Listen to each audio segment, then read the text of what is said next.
Imagine stepping into a dimly lit Victorian mansion on a stormy night, where the only sound is the rain pounding against the windows until faint. Eerie whispers echo from a room bolted shut from the inside, hinting at secrets that could unravel. Lives, Chapter 1.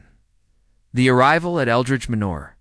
Hercule Poirot adjusted his impeccable mustache as the taxi rattled up the winding gravel path to Eldridge Manor, a sprawling estate nestled in the misty English countryside. It was a chilly autumn evening in 1928, and the leaves swirled like confetti in the wind. Ow! Poirot had received an urgent telegram from his old friend, Inspector Japp of Scotland Yard, summoning him to what promised to be a most intriguing case. Locked room whispers and a death that defies logic, the message had read. Poirot's little gray cells were already buzzing with anticipation.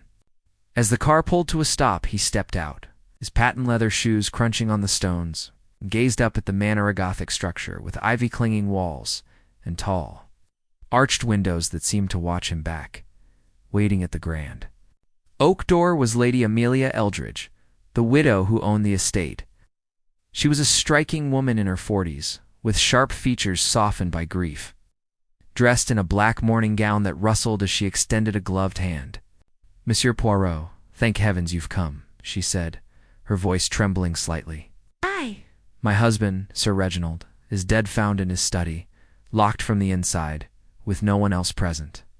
But there were whispers. I heard them myself.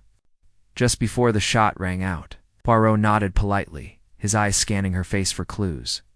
Behind her stood the butler, Mr. Hargrove, a stoic man with a neatly trimmed beard and eyes that darted nervously, and the maid, young Elsie, who fidgeted with her apron, her cheeks pale as milk. Poirot was ushered into the drawing room, where a fire crackled in the hearth, casting flickering shadows on the antique furniture and portraits of stern ancestors. Inspector Japp was already there, pacing with his usual brisk energy, a cigar clamped between his teeth. "Poirot, old chap?" "This one's a real puzzler," Japp exclaimed, clapping him on the shoulder. Sir Reginald Eldridge, wealthy industrialist. Shot in the head in his locked study.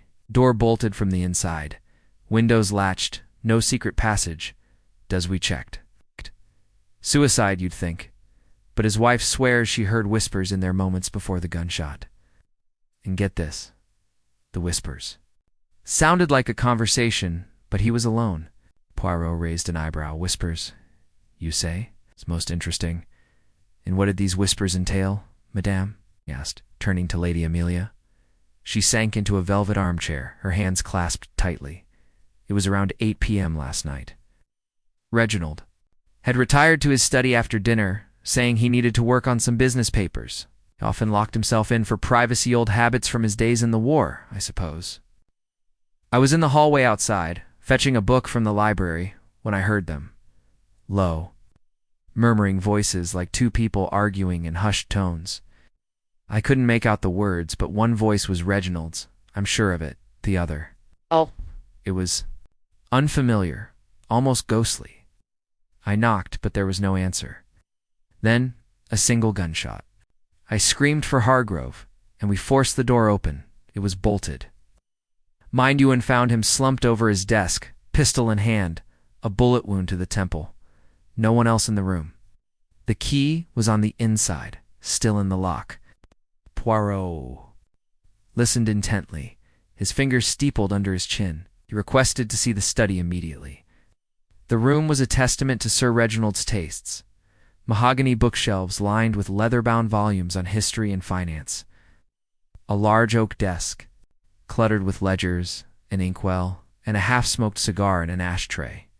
The window overlooked the garden, but it was securely latched, with no signs of tampering.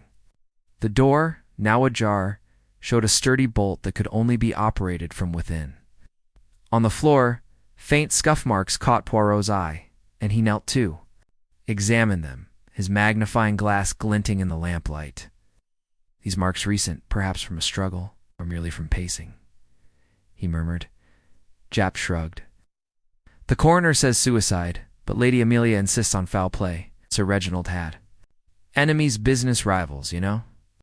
There was that shady deal with a competitor, Mr. Victor Langston, who threatened him last week over some patent dispute. And then there's the family. His nephew, Arthur, who's set to inherit a fortune, was visiting that day, left just before dinner, or so he claims. Poirot nodded, making mental notes.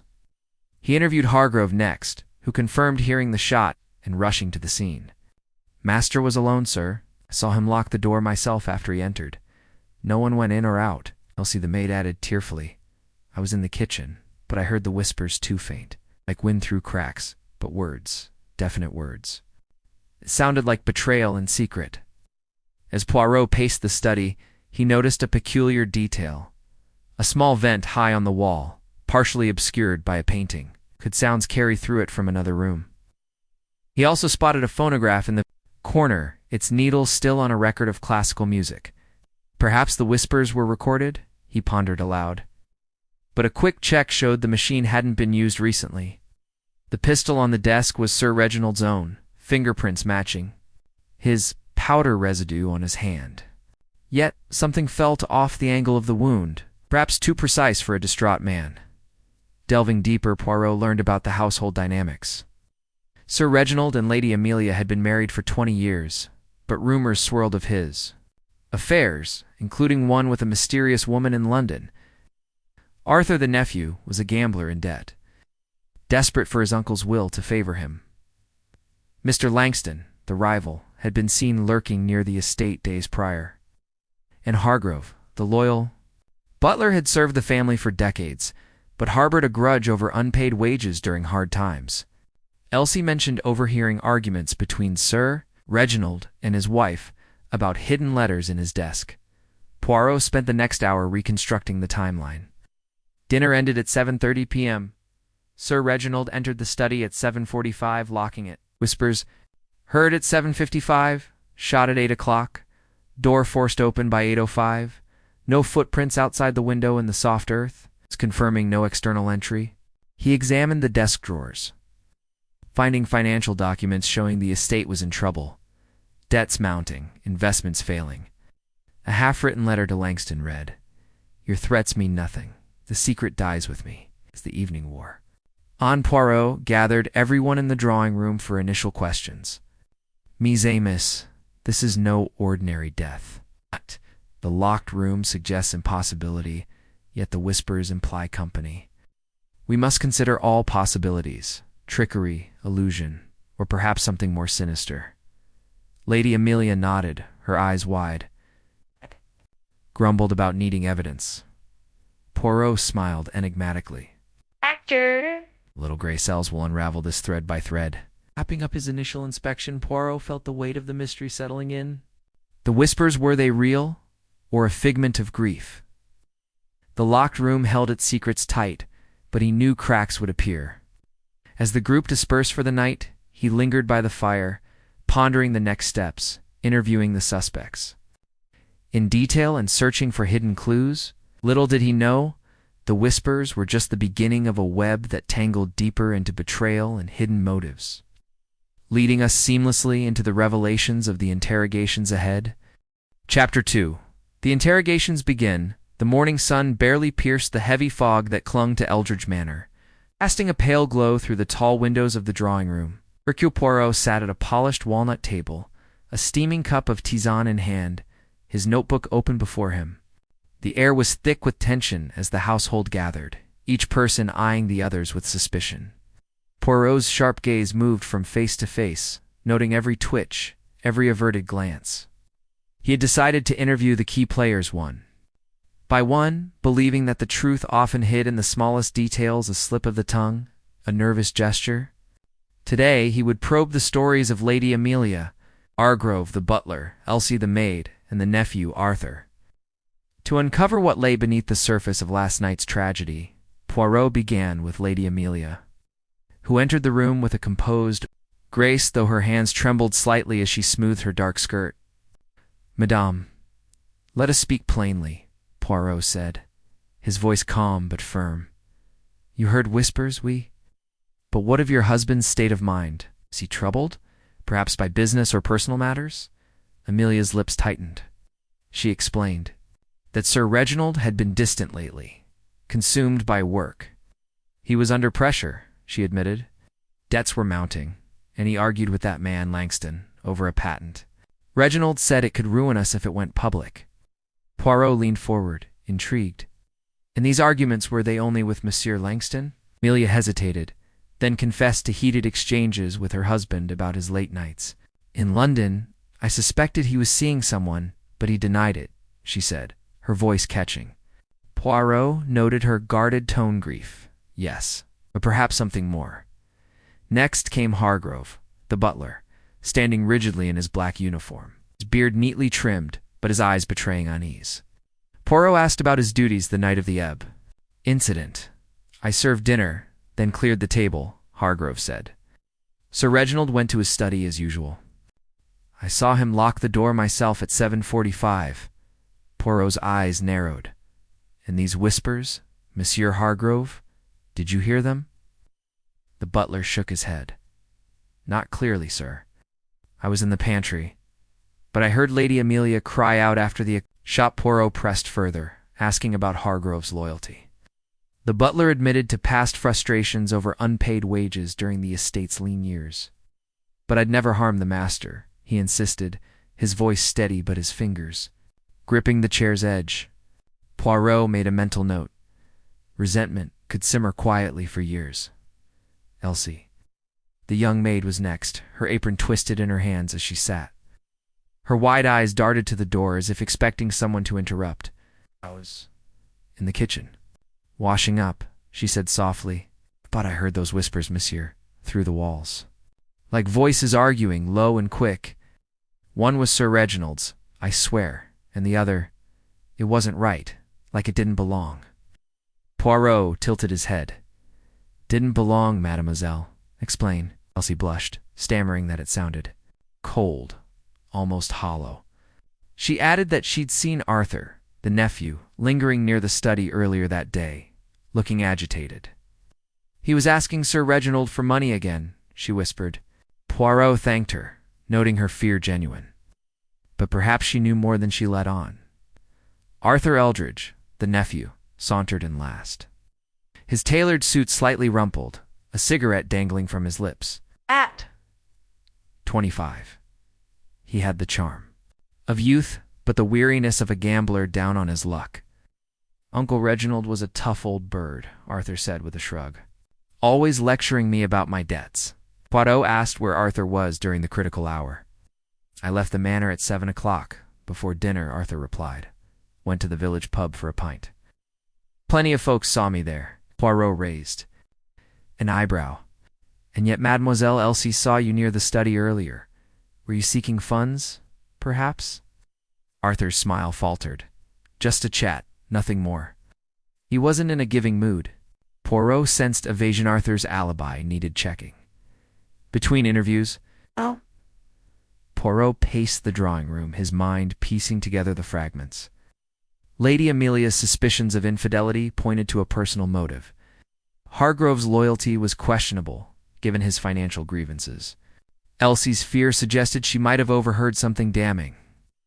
And Arthur's casual demeanor hid a desperate need for money tied to the inheritance. Poirot decided to verify Arthur's alibi by sending Jap to the village pub. He also requested a closer look at Sir Reginald's London trips. Perhaps the mysterious woman held a key. The whispers remained the enigma. 2 voices, one a stranger's. In a room no one could enter, as the interviews wrapped up, Poirot returned to the study alone, his magnifying glass in hand. He examined the vent again, testing its acoustics by whispering into it from the hallway. The sound carried faintly, but not enough to mimic a conversation. He then studied the phonograph, wondering if a recording could explain the voices. But the dust on the needle confirmed it hadn't been used. A new detail caught his eye. A faint burn mark on the desk, near the ashtray, as if something had been singed. Curio, he muttered, filing it away. The household reconvened for lunch. The atmosphere was strained, each person avoiding the other's eyes. Poirot observed them silently, noting how Lady Amelia barely touched her food, how Hargrove served with mechanical precision, how Elsie flinched at sudden noises, Now Arthur lit another cigarette, his hands unsteady. The little gray cells were working overtime, sifting through lies and half-truths. The whispers, the locked door, the single shot all pointed to a puzzle with pieces still missing, as the clock struck noon. Poirot excused himself, promising to continue his inquiries after lunch. He stepped into the garden, the fog now lifting to reveal the estate's sprawling lawns. The next step was clear. He needed to dig into Sir Reginald's business dealings and London connections. Starting with Victor Langston, the rival who'd threatened him. The whispers were no mere ghost story, they were a clue to something tangible, a thread that would lead deeper into the manor's secrets. And so, we moved toward the shadows of Sir Reginald's past, where hidden deals and dangerous promises await. Chapter 3. Shadows of the Past.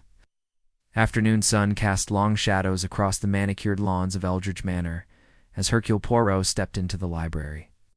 A cavernous room lined with towering bookshelves and the faint scent of old leather. He had decided to delve into Sir Reginald's past, particularly his business dealings and mysterious London trips, to uncover what might have led to the locked room tragedy. Inspector Japp had returned from the village, confirming Arthur's alibi. At the pub, though, the timing left a narrow window for mischief. Poirot's little gray cells hummed with questions. Who was the woman in London? What was the patent dispute with Victor Langston? How did those haunting whispers fit into the puzzle? The library, with its trove of Sir Reginald's papers, seemed the perfect place to start. Poirot began by examining a locked drawer in a side table, which Hargrove opened with a key from the estate's collection. Inside were bundles of letters, financial ledgers, a small notebook with cryptic entries in Sir Reginald's meticulous handwriting. One letter, postmarked from London, caught Poirot's eye. It was from a woman named Clara Beaumont, written in elegant script. Reginald, we must meet soon. The matter is urgent, and discretion is paramount. The letter was dated a week ago, and an address in Mayfair was scribbled on the envelope. Poirot tucked it into his pocket, sensing a connection to Lady Amelia's suspicions of infidelity. Could Clara be the mysterious woman? And what was this urgent matter? The ledgers revealed more. Sir Reginald's business, Eldridge Steel, was teetering on the edge of ruin. Pages detailed loans, failed investments, and a bitter feud over a new steel alloy patent. Victor Langston, a rival industrialist, had accused Sir Reginald of stealing. The formula, threatening legal action that could bankrupt the company. A draft letter in the notebook never sent. Read, Langston, your accusations are baseless, but I will not yield. The alloy is mine. Poirot frowned. The patent dispute was a clear motive for enmity, but could Langston have orchestrated a murder in a locked room? Poirot moved to the telephone in the library, placing a call to a contact in London to inquire about Clara Beaumont. While waiting for a response, he summoned Japp to discuss Langston. "This man, he is volatile, Nan?" Poirot asked. Japp nodded, puffing on a cigar. "Langston's a hothead. Word is, he was at a gentleman's club near the manor 2 days ago, boasting he'd ruined Sir Reginald. But he's got no record of violence, and no one saw him here." Night of the incident, Poirot tapped his temple, yet his presence nearby is no coincidence. We must learn more. Next, Poirot explored the notebook's cryptic entries, dates, initials, and sums of money, some marked CB. Likely Clara Beaumont. One entry dated a month prior read, CB demands payment, threatens exposure. Blackmail, perhaps? Poirot's mind raced.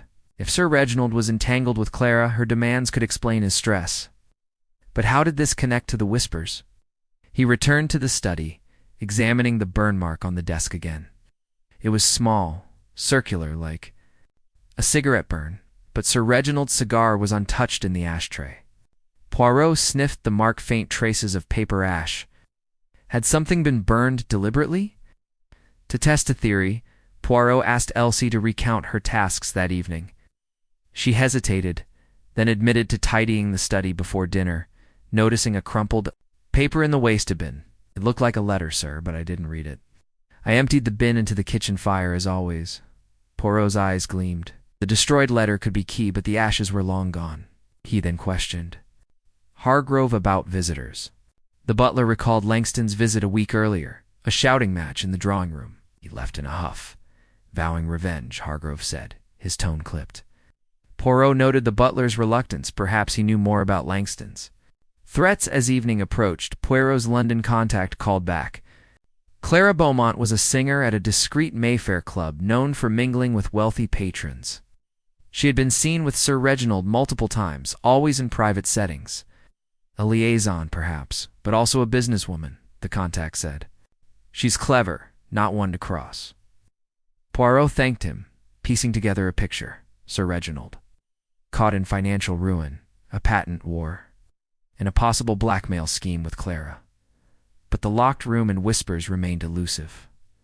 Poirot took a walk through the Manor's gardens, the air crisp and the sky streaked with pink. He paused by a stone fountain, reflecting on the clues. The patent dispute suggested a professional motive. Clara's letter hinted at personal betrayal, and the burned paper pointed to hidden evidence. The whispers, though, were the crux too. Voices in a sealed room. Were they a trick, a hallucination, or something mechanical? He recalled the vent and phonograph, but dismissed them as insufficient. A new idea struck. Could the Manor's old walls hold a structural secret, like a hidden panel? Returning inside, Poirot overheard Arthur arguing with Lady Amelia in the parlor. "You're glad he's gone, aren't you?" Arthur snapped. "Now you get everything." Amelia's voice was icy. "You're one to talk, Arthur, with your gambling debts." Poirot stepped in, diffusing the tension, but their words lingered. Both had motives: Amelia for inheritance, Arthur for desperation, yet neither explained the locked room. As night fell, Poirot sat by the library fire, sketching a timeline in his notebook. Clara Beaumont and Victor Langston were new threads, each pulling at the mystery's edges. The burned paper suggested Sir Reginald was hiding something, perhaps tied to the whispers. Poirot resolved to visit London tomorrow to confront Clara and investigate Langston's movements. The Manor's secrets were deepening, and the truth lay just beyond reach, waiting to be untangled in the city's shadows. Chapter 4. The London Connection. The morning train to London clattered through the countryside, its rhythmic chug a backdrop to Hercule Poirot's racing thoughts. He sat in a first-class compartment, his polished cane resting against his knee. His notebook opened to a page filled with neat diagrams and question marks. The clues from Eldridge Manor pointed to two figures in the capital: Clara Beaumont, the enigmatic singer tied to Sir Reginald's secret life, and Victor Langston, the rival industrialist whose threats loomed large.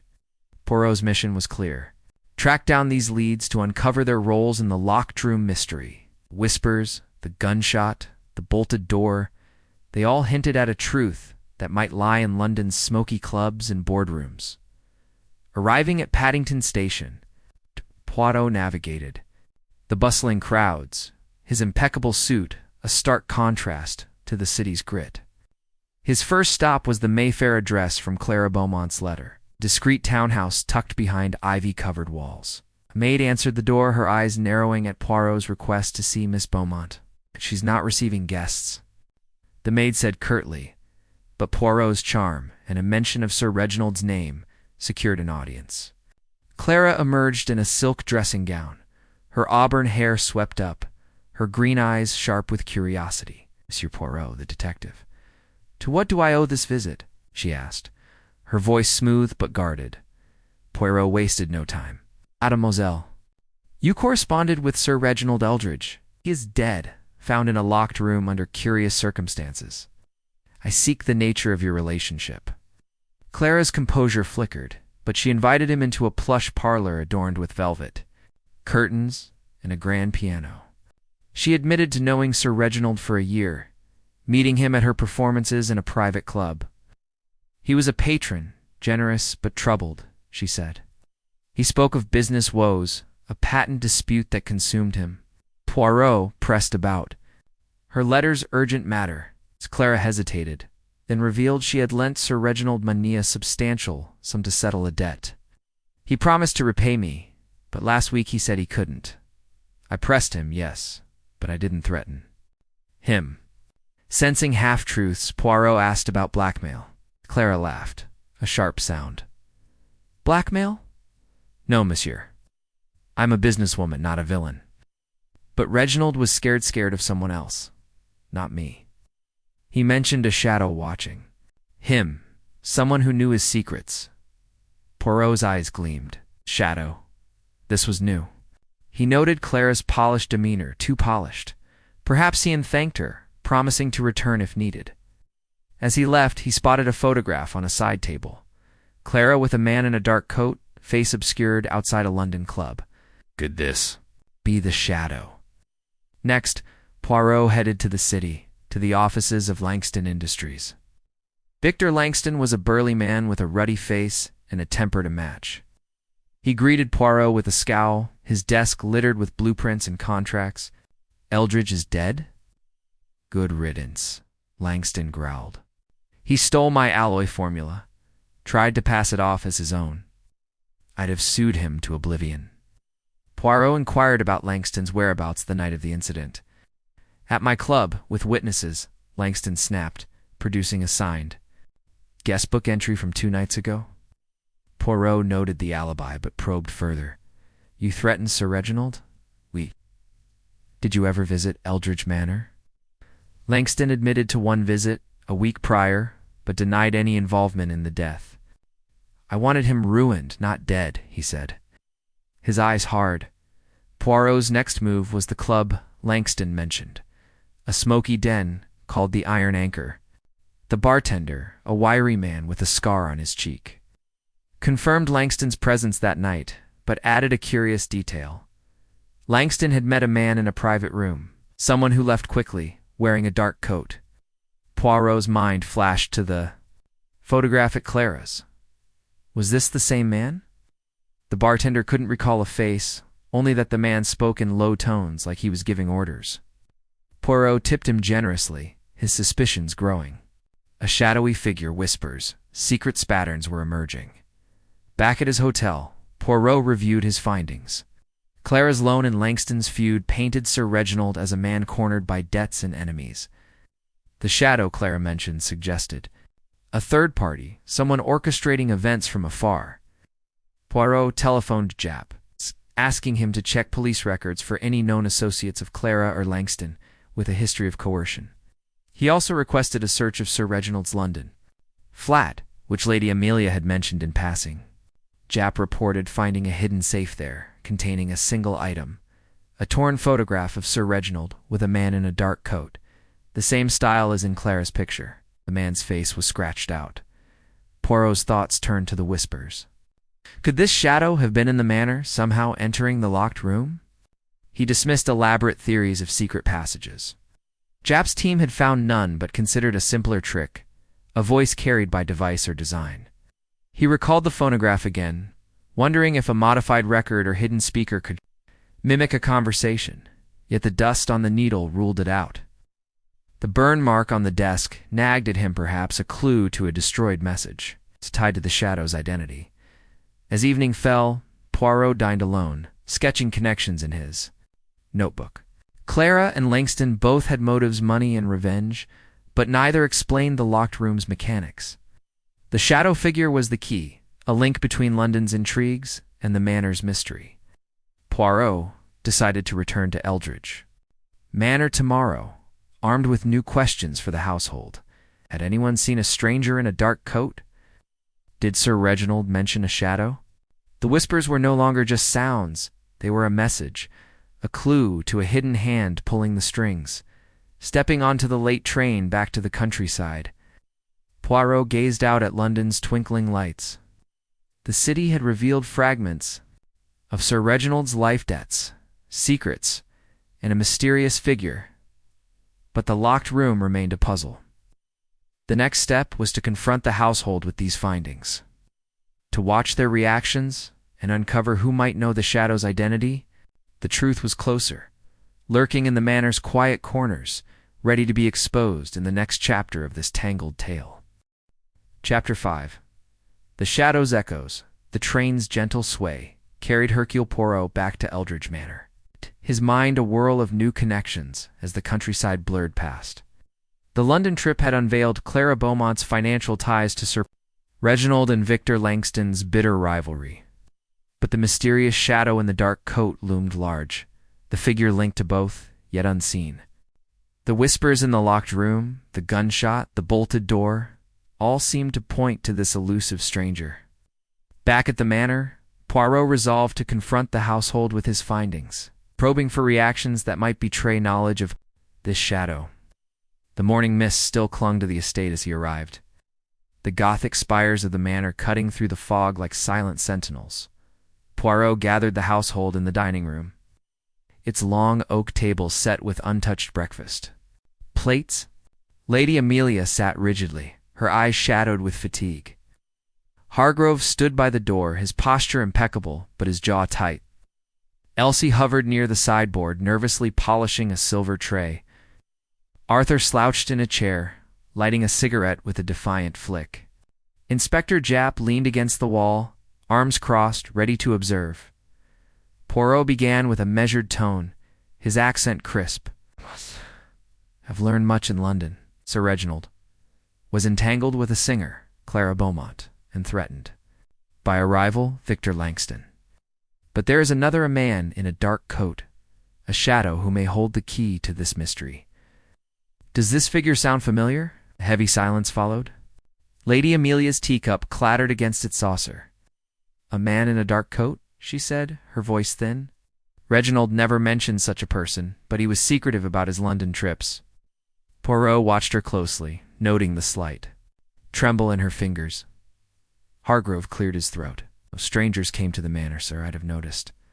His eyes flicked to the floor, a gesture Poirot filed away. Elsie, wide-eyed, stammered, I saw someone like that, sir. A week ago? Near the garden gate at dusk, wearing a long coat. I thought he was a delivery man." Arthur snorted, exhaling smoke. "That sounds like a ghost story. I was at the pub, remember? Didn't see any shadowy blokes." Poirot pressed Elsie further. "This man, mademoiselle, what did he do?" She fidgeted, her voice barely above a whisper. "He was just standing there, looking at the house. Then he walked off toward the woods. Didn't tell anyone, didn't think it mattered." Poirot nodded, encouraging her gently. The sighting was vague, but significant to stranger near. The manor unnoticed by the others? He turned to Arthur. "Monsieur, your uncle's troubles were many. Did he ever speak of a man watching him, perhaps tied to his debts?" Arthur shrugged. He rambled about business enemies, but no specifics. Said he'd handle it himself. Sensing guarded responses, Poirot shifted tactics, asking about Sir Reginald's habits. Lady Amelia revealed he often worked late in the study, burning papers in the fireplace when stressed. He'd burn old letters, contracts, anything he didn't want seen, she said. Poirot's thoughts flashed to the burn mark on the desk knot from the fireplace, but perhaps from a single sheet destroyed in haste. He asked Hargrove to fetch the study's waste bin, hoping for overlooked scraps. The butler returned with a small metal bin, empty except for a singed corner of paper, barely an inch wide, with the word shadow scrawled in ink. Poirot's pulse quickened. "This word, it is no coincidence," he murmured. Pocketing the fragment to test the household's reactions, Poirot shared a calculated half-truth. "In London, I learned this shadow may have visited Sir Reginald, perhaps entering the study by some clever means. Did anyone hear unusual noises that night, beyond the whispers?" Lady Amelia shook her head, but Elsie gasped softly. "It was a creak, sir, like floorboards, just before the shot. I thought it was the house settling." Hargrove's face remained impassive, but Arthur's cigarette paused midair. "Creaking. This old pile's always creaking," he said too quickly. Poirot noted the defensiveness. Arthur knew more than he admitted. After the meeting, Poirot revisited the study, examining the floorboards for loose panels. He tapped each one, listening for hollow sounds, but found nothing. The wall drew his attention again. Climbing onto a chair, he peered inside, noticing a faint metallic glint deep within. Using a pen, he carefully extracted a tiny brass screw, no bigger than a grain of rice. "Curio," he said, turning it in the light. It didn't match the study's fittings, perhaps part of a device. He recalled the phonograph, but dismissed it again. The dust was undisturbed. The screw suggested something mechanical, possibly. linked to the whispers. Poirot then interviewed Japp privately, asking about the London flat safe. Japp confirmed the torn photograph was now at Scotland Yard, under analysis for fingerprints. No matches yet, but the man in the coat wasn't Sir Reginald or Langston, Japp said. Could be a hired man, someone paid to scare Eldridge. Poirot nodded, considering a hired agent a professional who could stage a locked-room scene. He asked Japp to check local inns for any strangers in dark coats staying nearby the night of the incident. And mon ami, look into Clara Beaumont's finances. A loan to Sir Reginald suggests she has means and perhaps motives.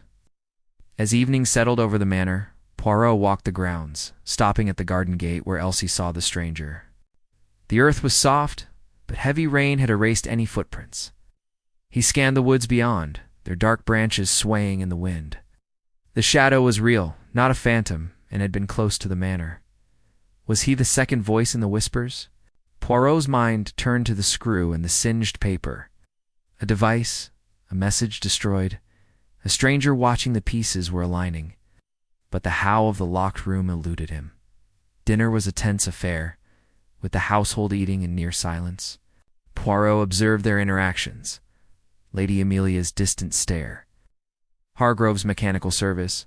Elsie's nervous glances. Arthur's forced nonchalance. Each held secrets, but who's connected to the shadow? As the meal ended, Poirot excused himself, planning to search Sir Reginald's bedroom for more clues tomorrow. The shadow's presence was an echo of a larger scheme, one that tied London's intrigues to the manor's tragedy. The next chapter would delve into the private corners of Sir Reginald's life, where hidden papers and forgotten objects might reveal the shadow's true face. Chapter 6. Secrets in the bedroom. The dawn light filtered through the heavy curtains of Eldridge Manor, casting a soft glow over the polished wood and ornate furnishings of Sir Reginald's bedroom. Hercule Poirot stood at the threshold, his keen eyes sweeping the room for clues that might unravel the mystery of the locked study and the elusive shadow. The household was still abed, the manor quiet save for the distant clatter of Elsie preparing breakfast. Poirot had chosen this early hour to search Sir Reginald's private quarters, hoping to find personal effects, a diary, a letter, or an object that could shed light on the whispers and the stranger in the dark coat. Every detail mattered, and he sensed the truth was close. Hidden in the intimate corners of Sir Reginald's life, the bedroom was a study in understated luxury. A four-poster bed with velvet drapes, mahogany wardrobe, and a writing desk by a window overlooking the misty gardens. Poirot began with the desk, its surface bare, except for a silver cigarette case and a fountain pen. He opened the drawers, finding only mundane items, stationery, a pocket watch, a few receipts from London tailors. But in the bottom drawer, tucked beneath a stack of monogrammed handkerchiefs, he found a small, locked diary. The lock was simple, and with a hairpin borrowed from Lady Amelia's dressing table, Poirot opened it. The pages were filled with Sir Reginald's precise handwriting, but the entries were sporadic, mostly about business meetings and travel plans. One entry, dated 2 weeks prior, caught his eye. Met CB again. She insists on more money. The shadow knows too much. Must act soon. Poirot's pulse quickened. His shadow again linked to Clara Beaumont. The diary suggested, Sir Reginald was under pressure, possibly blackmailed. But by whom? Searched the wardrobe next, running his hands along the seams of tailored suits. In a coat pocket, he found a crumpled train ticket to London, dated the day before the incident, and a matchbook from the Iron Anchor. The club where Langston had been seen? The matchbook had a phone number scrawled inside in a different hand. Poirot pocketed both, suspecting the number might lead to the shadow. Moving to the bedside table, Poirot noticed a faint dust outline, as if a small object had been recently removed. He knelt, peering under the bed, and spotted a glint of metal. Reaching carefully, he retrieved a tiny brass key, smaller than a standard door key, its head engraved with a delicate S. It didn't match any lock in the room, but its size reminded him of the brass screw from the study's vent. Could it belong to a hidden compartment or device? He tucked it away, his mind racing with possibilities. The diary, the matchbook, The key all pointed to a man guarding secrets, perhaps one that led to his demise. Poirot's search was interrupted by a soft knock. Elsie stood at the door, her face pale. "Monsieur, I found something in the laundry," she whispered, holding out a folded cloth. It was a man's handkerchief, stained with a faint red mark. Not blood, but perhaps ink or paint. "It was in Sir Reginald's coat, one he wore that day," she said. Poirot examined it, noting the stain's odd texture, like wax. "Merci, mademoiselle. This may be important," he said, dismissing her gently. The handkerchief suggested Sir Reginald handled something unusual before entering the study, something he kept hidden. Returning to the study, Poirot tested the key in every locked desk cabinets, even the phonograph case, but it fit none. He then examined the fireplace, where Lady Amelia said Sir Reginald burned papers. The ashes were cold, but he sifted through them, finding a charred fragment with a partial wax seal, red and glossy, matching the handkerchief's stain. The seal bore a faint crest, too damaged to read fully, but suggesting a formal document. Poirot hypothesized Sir Reginald had destroyed a contract or letter, perhaps one tied to the Shadow's demands, to broaden his inquiry. Poirot summoned Lady Amelia to the bedroom, asking about her husband's recent behavior. She stood by the window, her face drawn. Was agitated those last days, always checking the post, locking his diary, she said. "Once, I saw him hide something under the floorboards, but I never looked." Poirot's eyes lit up. He tapped the floor near the bed, finding a loose board. Lifting it, he discovered a small tin box, locked with a keyhole matching the brass. Key. Inside were banknotes, hundreds of pounds, and a note in Clara Beaumont's handwriting. "Final payment, or the Shadow speaks." The note confirmed blackmail, but the Shadow's identity remained elusive. Poirot questioned Lady Amelia about visitors or deliveries. She recalled a parcel arriving days before, addressed to Sir Reginald, which he took to the study immediately. It was small, like a book, wrapped in plain paper, she said. Poirot suspected it might relate to the wax-sealed document. He asked Japp, who joined him, to trace the parcel's origin through the local post office. Japp also shared news. The torn photograph from the London flat had no clear fingerprints, but the coat's fabric matched descriptions of the stranger Elsie saw. As noon approached, Poirot sat on the bed, piecing together the clues.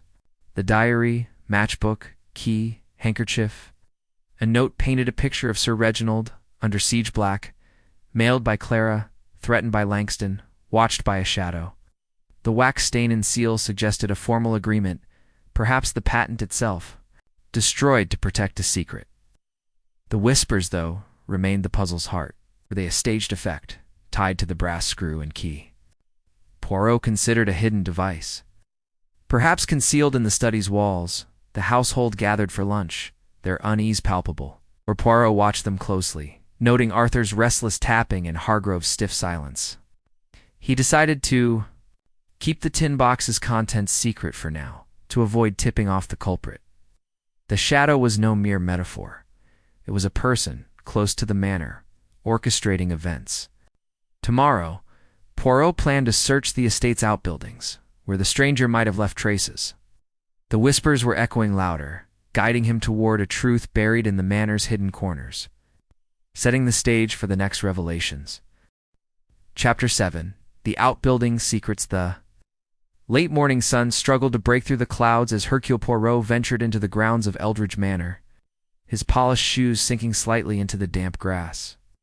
The clues from Sir Reginald's bedroom, the diary, the brass key, the wax-stained handkerchief, and the blackmail note pointed to a web of deceit involving a mysterious shadow.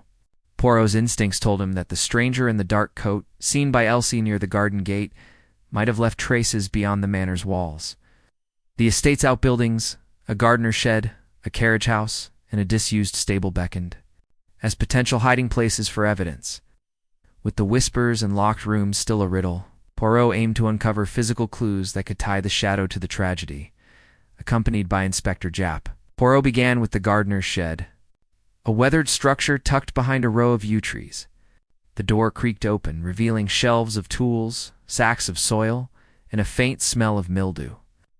Poirot's sharp eyes scanned the cluttered space, landing on a muddy boot print near the back wall, its tread distinct from the staff's footwear. "Mon ami, this is recent," he said, pointing it out to Jap. The print was deep, suggesting someone heavy or carrying weight. Nearby, a pile of burlap sacks looked disturbed, and beneath them, Poirot found a small leather pouch.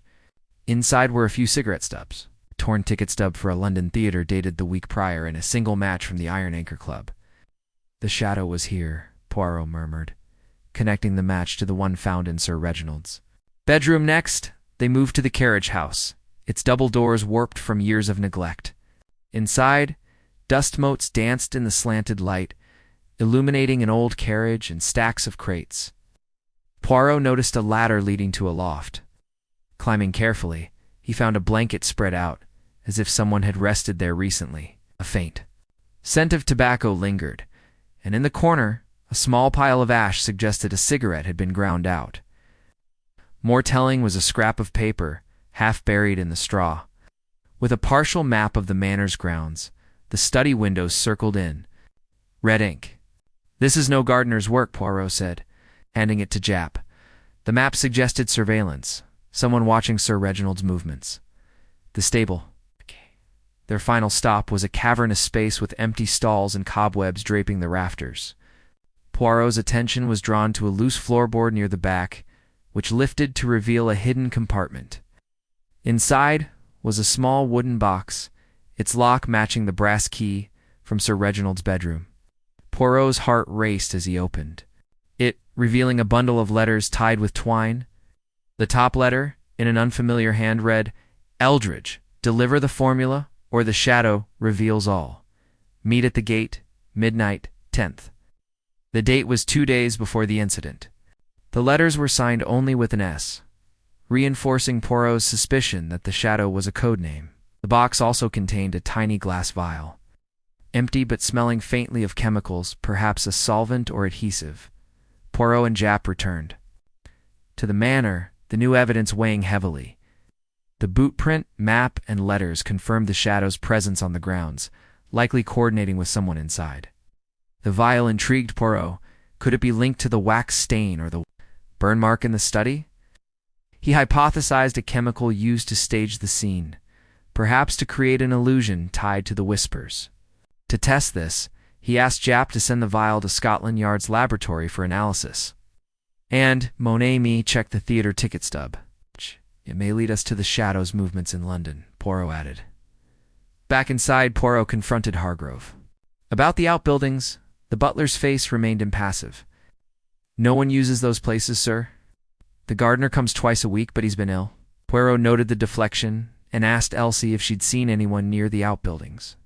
Since the stranger at the gate, she shook her head, but her eyes widened when shown the match. "That's from the club Sir Reginald visited," she whispered.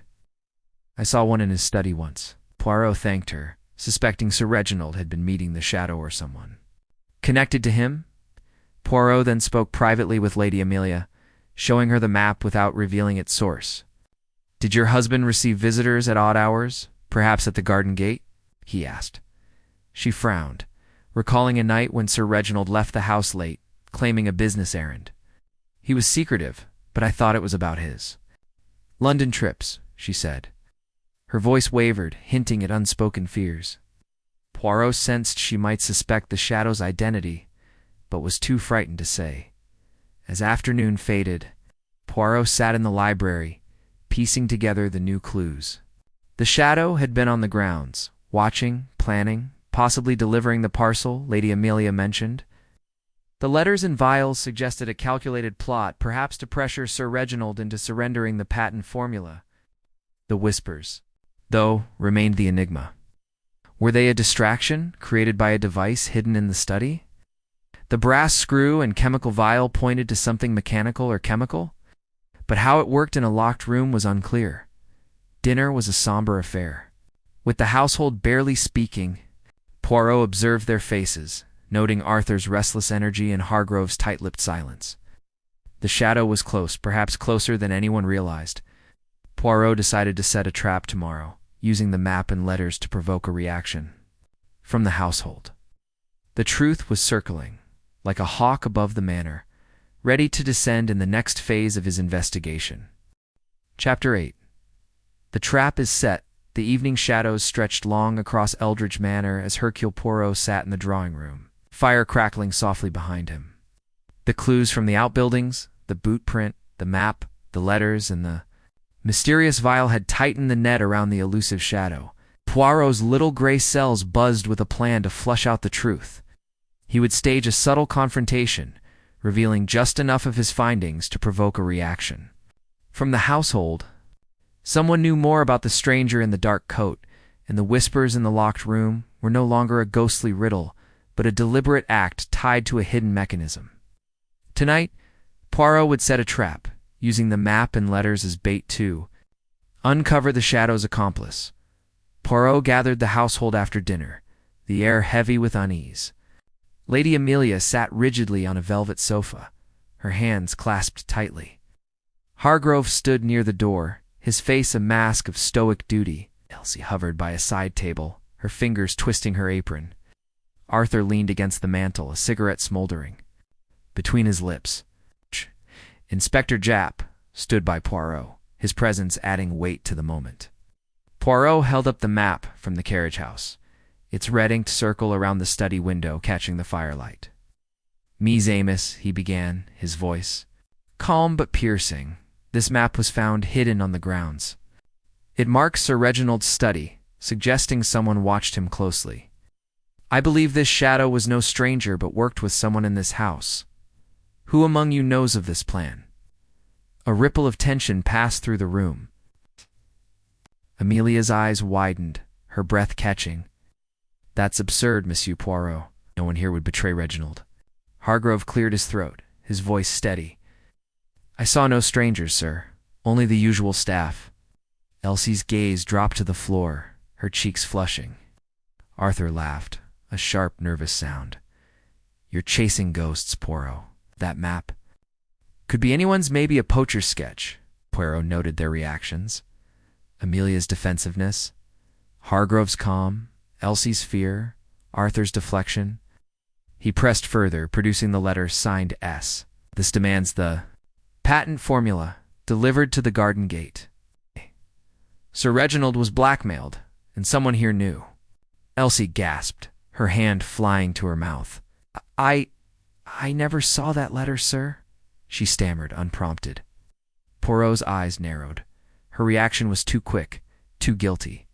He softened his tone. "Mademoiselle, you saw the man in the dark coat. Did he give you anything, a message? A parcel?" Elsie shook her head, tears welling. "No, sir, I swear. I only saw him that once." Poirot let the silence linger, watching her tremble. Arthur stubbed out his cigarette, his jaw tight. "Leave the girl alone, Poirot. She's just a maid." The defense was curious why. Protect Elsie. To escalate the trap, Poirot mentioned the vial. A chemical was found, perhaps used to create the whispers you all heard. A clever trick, non, to make Sir Reginald believe he was not alone. Lady Amelia frowned. "A chemical? That's impossible." Reginald was practical, not superstitious. Hargrove shifted slightly, his fingers brushing his pocket. Poirot caught the movement, suspecting the butler hid something. He decided to push harder. "Tomorrow, I will search every room in this manor. If there is a device, a hidden tool, I will find it."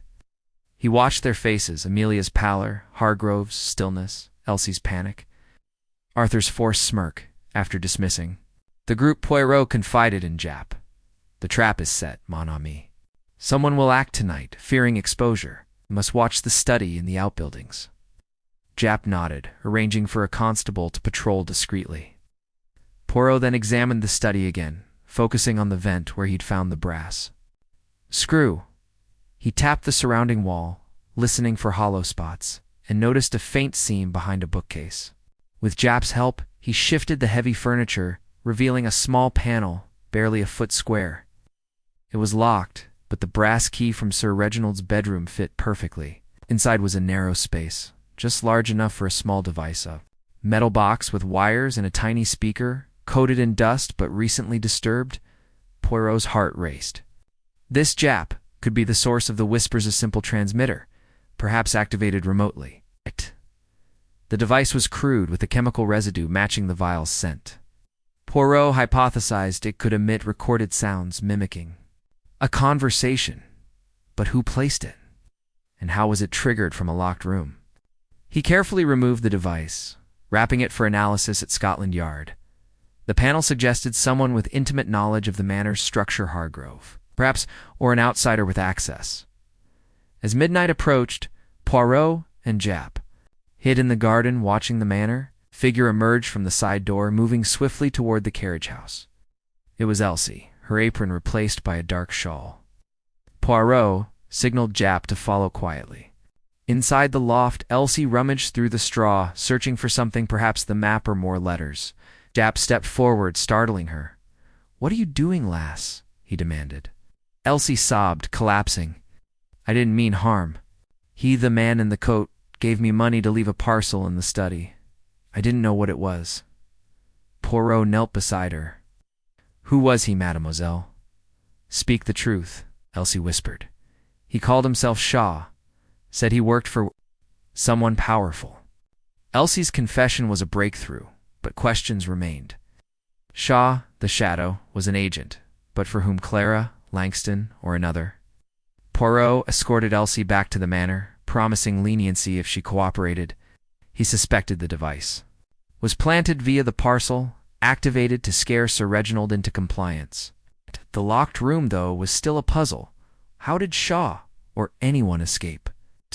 As dawn neared, Poirot sat by the fire, sketching the device's wiring in his notebook. The truth was close, but the Shadow's master was still hidden. It's waiting to be unmasked in the next stage of the unraveling mystery. Chapter 9. Unmasking the Shadow. The first light of dawn painted the skies over Eldridge Manor in hues of pink and gold. But the atmosphere inside was thick with revelations and lingering shadows. Hercule Poirot paced the drawing room, his mind a whirlwind of connections following Elsie's tearful confession. The young maid had admitted to accepting money from a man named Shotha, enigmatic figure in the dark. Coatu plant a parcel in Sir Reginald's study. The device found behind the bookcase, with its wires and speaker, was likely from that parcel, engineered to produce the haunting whispers that had baffled everyone. Poirot's trap had worked, but the puzzle was far from solved. Who was Shaw? And who pulled his strings? Clara Beaumont, Victor Langston, or perhaps a member of the household?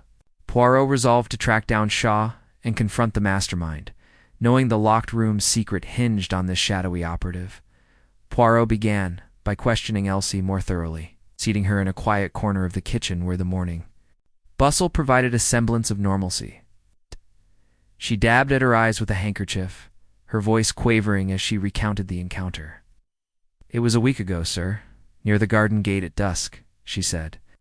"He approached me as I was fetching herbs, tall man with a scar on his cheek, wearing that dark coat, said his name was Shaw, and he had a job for me, simple, he called it. Deliver a small parcel to Sir Reginald's study. Slip it in when no one was looking. Promised me £10 more than I make in a month." Poirot leaned forward, his eyes intent. "And what did this parcel look like, mademoiselle? Describe it precisely." Elsie thought for a moment. "Wrapped in brown paper about the size of a book, light, but with something rattling inside. I hid it behind the bookcase, as he instructed, then told no one. I thought it was just a gift or something harmless." Satisfied with her details, Poirot turned to Inspector Japp, who had spent the night coordinating with Scotland Yard. "Mon ami, we must locate this Shaw.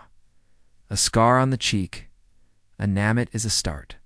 Check the records for known operatives, perhaps tied to industrial espionage." Japp nodded, pulling out his notebook. "I'll wire the Yard immediately. That device is on its way for analysis. But preliminary looks suggest it's a voice transmitter, activated by a timer or remote signal. The chemical vial is likely an adhesive to secure it in the wall." Poirot's mustache twitched in approval. The whispers were a technological trick, designed to unnerve Sir Reginald, making him believe he was arguing with an intruder when, in fact, It was a recording or a live feed. With Elsie under watch but not arrested, Poirot believed her an unwitting pawn. He summoned the rest. Of the household to the drawing room, Lady Amelia entered first, her morning gown replaced by a simple gray dress, her face etched with worry. Hargrove followed, carrying a tray of tea with mechanical precision. Arthur sauntered in last, his eyes bloodshot from lack of sleep. Poirot stood by the fireplace, the map and letters spread on a table. "Mise a mise, the net tightens," he announced. The whispers were no ghost, but a device, planted by a man named Shaw. He bribed young Elsie to place it in the study. This. Shaw is the shadow from Sir Reginald's diary, an agent for blackmail and intimidation. But who employs him? Madame Amelia. You knew of your husband's fears. Did he ever mention a man with a scar? Lady Amelia's hands trembled as she poured tea. A scar? No. But Reginald was paranoid in his last days, checking locks, staring out windows. He said someone was after the patent, someone ruthless. Hargrove set down the tray, his voice even. Sir Reginald confided in me once, sir. Mentioned a hired man from London, sent by rivals to spy, but no name. Arthur lit a cigarette, exhaling sharply. This is all rot. Uncle was in debt, yes, but blackmail. Sounds like he snapped under pressure. Poirot observed Arthur's casual dismissal, sensing underlying tension. Monsieur Arthur, your alibi holds, but your debts are great. Did Shaw approach you as well? Arthur's eyes flashed. Absolutely not. I'm no traitor. To deepen the probe, Poirot and Japp traveled to the nearby village. Seeking leads on Shaw, at the local inn, the barkeep, a jovial man with a bushy beard, recognized the description. I, a fellow with a scar, stayed here 2 nights before. The tragedy. Called himself Shaw, paid in cash, asked about the manor. Said he was a surveyor, but his hands were too clean for that. Poirot pressed for more. Did he meet anyone? Receive visitors? The barkeep nodded. Telegram came for him, and he left in a hurry after reading it. Also chatted with a chap from London burly sort. Sounded like business talk. Japp took notes, suspecting the burly man was Langston or an associate. Back at the manor, Poirot examined the device more closely in the study, its wires glinting under lamplight. He traced the speaker to a small microphone component, realizing it could transmit voices from a distance. Perhaps Shaw was nearby, speaking into a receiver.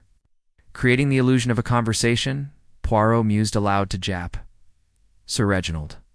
Here's his own voice echoed back, mixed with Shaw's threats, driving him to despair. But the locked room remained. No entry, no exit. Poirot inspected the window again, noting the latch's faint scratches fresh, as if tampered with from outside. Using his magnifying glass, he found a thin wire residue on the sill. Ah, a tool to manipulate the bolt from afar. But Nan, the door was bolted inside. A telegram from Scotland Yard arrived mid-afternoon, bearing crucial information.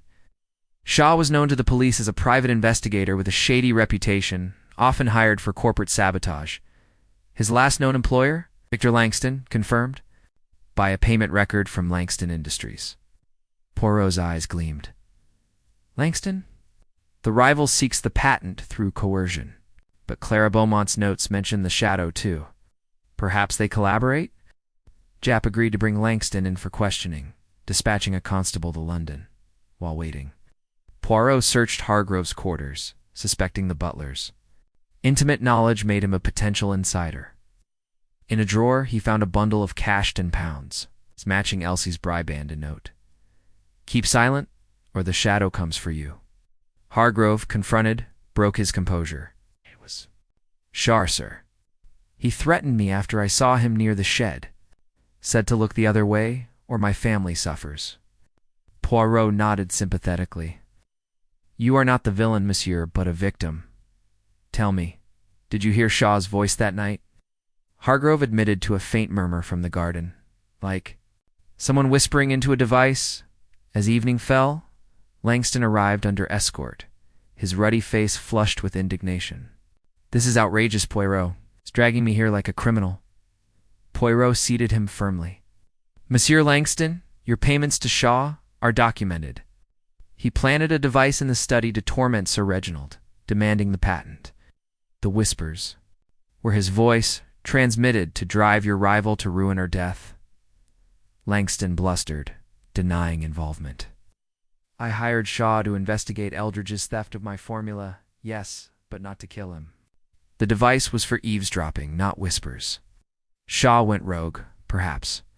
Poirot probed deeper, revealing the letters signed S. Langston paled. Those aren't mine. Check my handwriting. It doesn't match. Clara Beaumont was summoned. Next, arriving by taxi with a haughty air. Again, Monsieur Poirot, this is harassment. He showed her the device and vial. Mademoiselle, your blackmail notes mention the shadow. Shaw worked for you too. Clara laughed bitterly. Shaw. He approached me, said he had dirt on Reginald's affairs, offered to handle the debt collection for a cut. I paid him, but I didn't know about any device. Poirot noted inconsistencies. Her story clashed with Langston's. Piecing it together, Poirot realized Shaw was a free agent, playing both sides for profit. But the locked room's mechanics eluded him. He recreated the scene. Door bolted, window latched, device activated.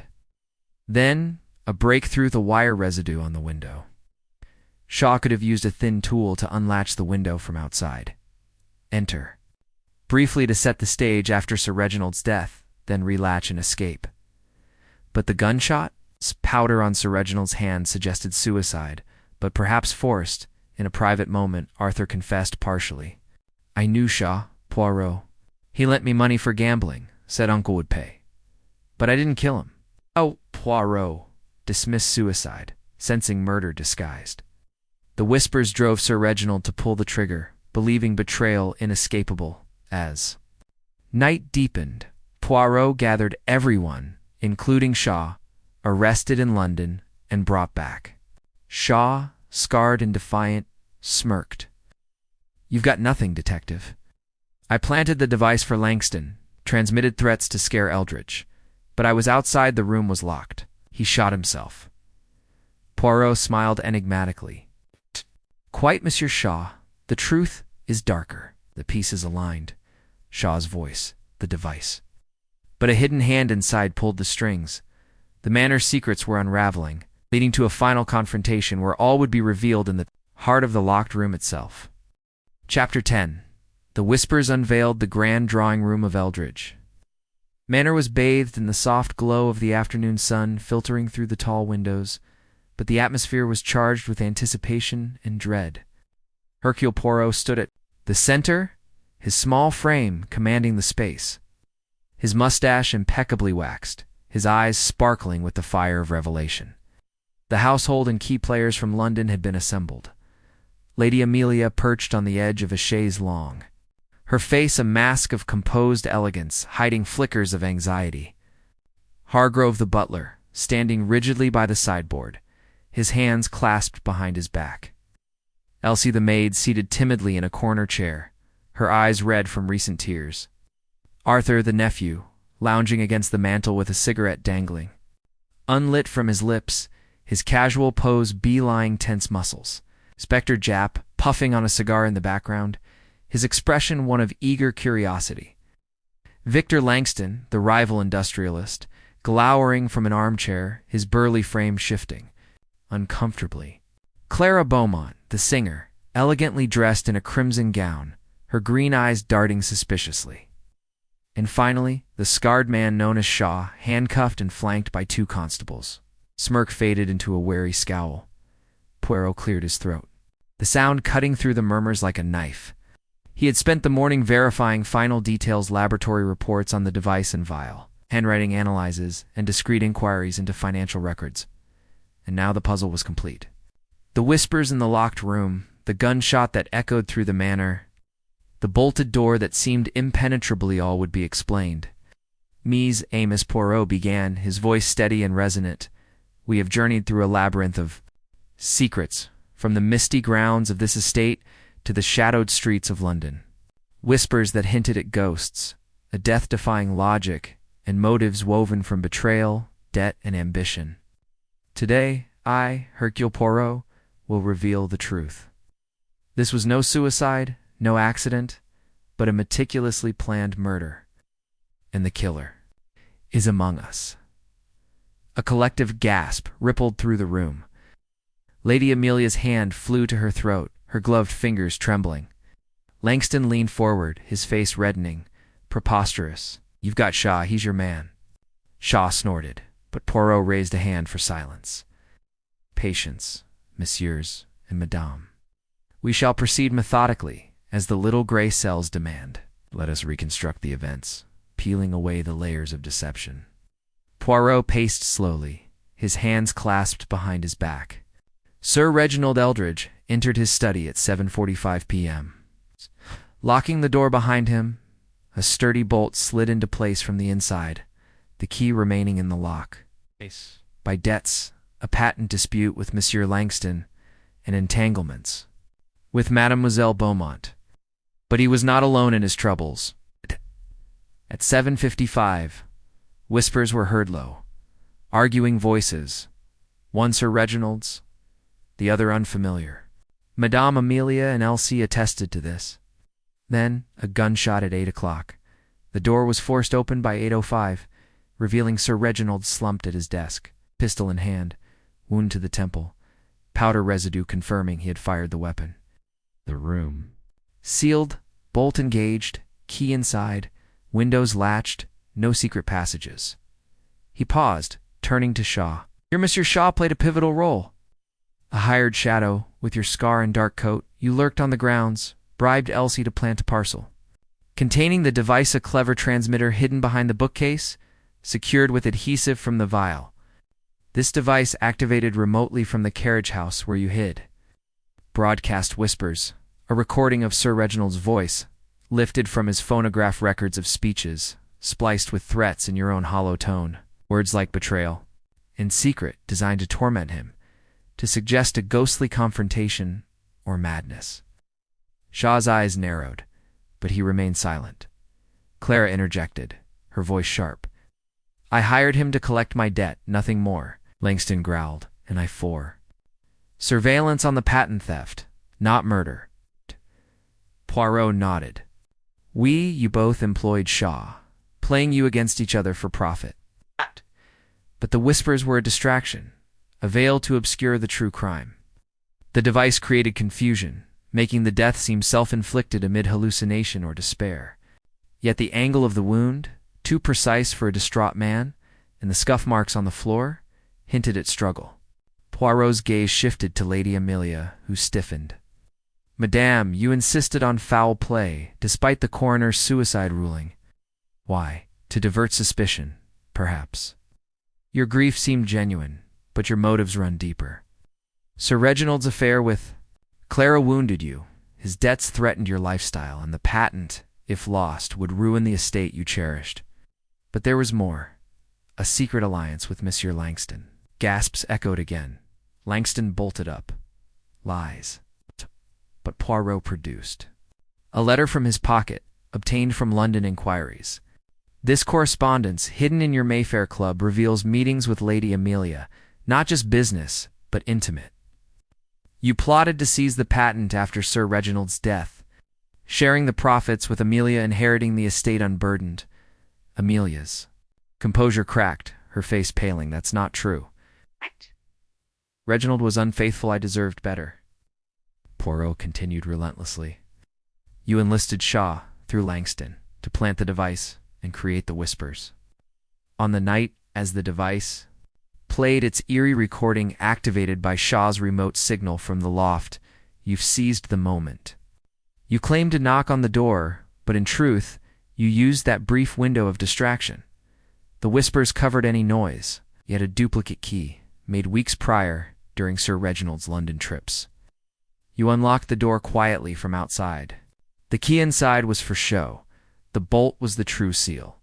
Poirot mimed the actions, his movements precise.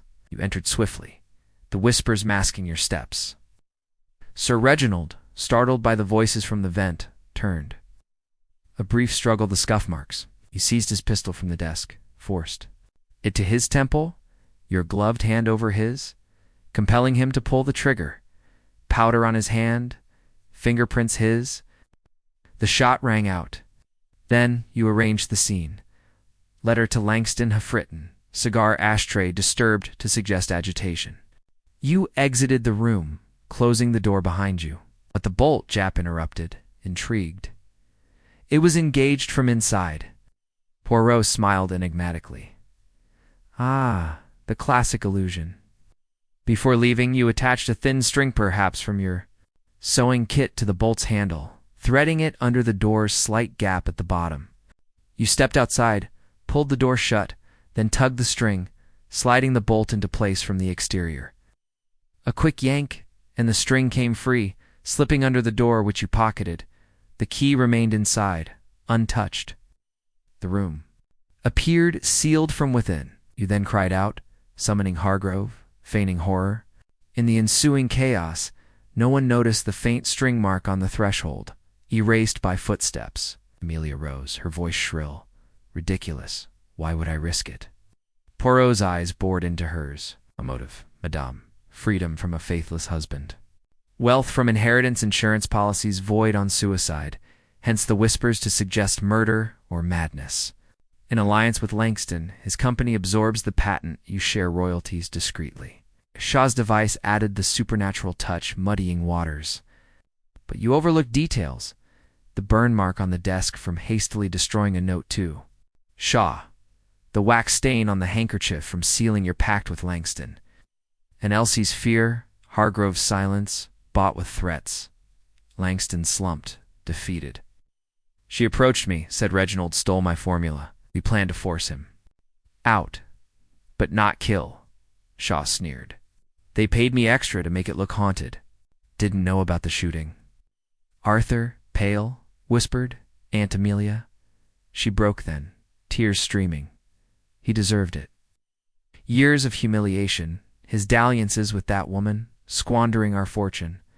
I wanted a new life with Victor. The whispers were to drive him mad, but he laughed it off. I had to act. Poirot nodded solemnly. The little gray cells saw through the veil. The device explained the voices, the string, the bolt, the alliances, the motive. Locked room, but not impossible, merely. Clever Jap stepped forward, cuffing Amelia. Well done, Poirot. Case closed. As the constables led the culprits away, Amelia sobbing, Langston protesting. Shaw silent, the manor seemed to exhale, its secrets finally laid bare. The group dispersed, justice served. Poirot lingered by the window, gazing at the gardens now. Bathed in twilight, the whispers were silenced, the locked room unlocked by logic. And so ends our tale of intrigue and deception. If you've enjoyed this thrilling conclusion too, Hercule Poirot and the whispers in the locked room, hit that like button, subscribe for more mystery scripts and stories, and comment below with your thoughts. Who did you suspect? Right. What twist surprised you most? Your engagement keeps the adventures coming.